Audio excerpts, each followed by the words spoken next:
Good day, Ma'am and Sir. My name is Lorna Villera Tapumos, Filipino. I'm graduate of high school. I am married. I am Roman Catholic. I have 2 children. My husband is working as a farmer.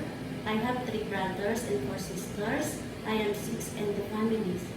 I work as domestic helper in Dubai and Saudi Arabia.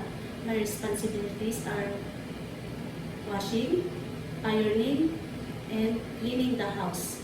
And I'm willing to learn how to cook Chinese food and how to learn speak basic Mandarin language. And I love taking care of children. I bring them to school every day. I give food on time. I love children on my own.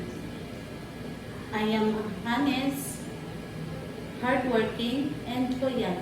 I promise to you, I will do my duties and responsibilities, and I promise to finish my 2 years contract.